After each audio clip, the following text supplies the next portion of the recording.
My daughter and I were just driving, and she spontaneously thanked me for giving her a good childhood after what I've lived through. It was like a defining moment in my life.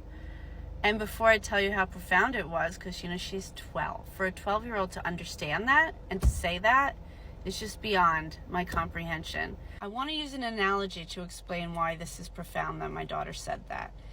Imagine if you had a boss, and your boss was obviously responsible for approving of you and giving you your salary and giving you good reviews, and so you could make your money and survive. You needed their approval and kindness and love and connection, right? And imagine when your boss was not happy with the job you were doing, they would hold back a little bit of your salary for that week or that day or that month.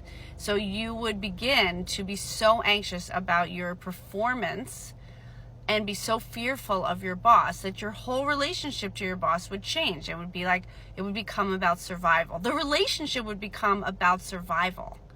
And then imagine if the boss one day gave you like an amazing Christmas present, like some gift certificate to a hotel or something. I don't know, like a cruise or some like big gift. You'd be like, oh my God, thank you so much. And you'd also be in reaction to all the other times where the boss had withheld. And now the boss is giving you something. You'd be so grateful out of complete terror of trying to win back the affection of your boss, okay? So now think about that with children. When children are being punished or given consequences or being judged or being coerced, they become scared of their parents. And their nice reaction to getting things is also in response to things being withheld.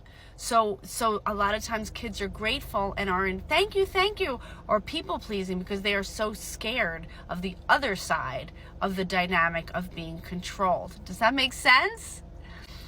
I have spent the last 7 years dismantling my authoritarian thinking and behaviors so that I am not controlling and powering over and dominating my daughter. It has taken every bit of study as you would studying anti-racism or anti-sexism. It's a whole field of study, and I work on it continuously to level the playing field so I'm not using my power to control my daughter's personality, her behaviors, her achievements. And so when she, of her own volition, thanks me for this childhood that she's having, she is choosing to be grateful, or her gratitude is coming from somewhere truly authentic and real, and it's really different than if she was scared of me. Do you understand that? And I feel that all the time when she expresses her love for me. My daughter tells me she loves me about 10 times a day. She'll go, Mom, I love you. And I go, I love you too. And that's her choice. I've never pressured her into telling me she loves me. I've never asked her to tell me she loves me. She feels she loves me because we are close. It comes from actual closeness.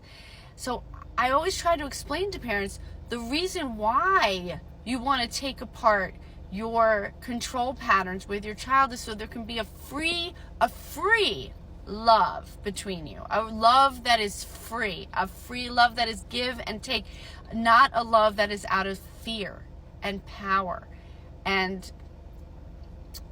struggles. You see what I'm saying? It's a whole other kind of love. It's a different kind of love.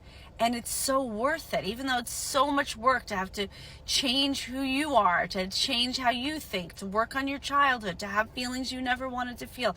It's worth it because you will have a relationship with your child that you always dreamed of. Does that make sense?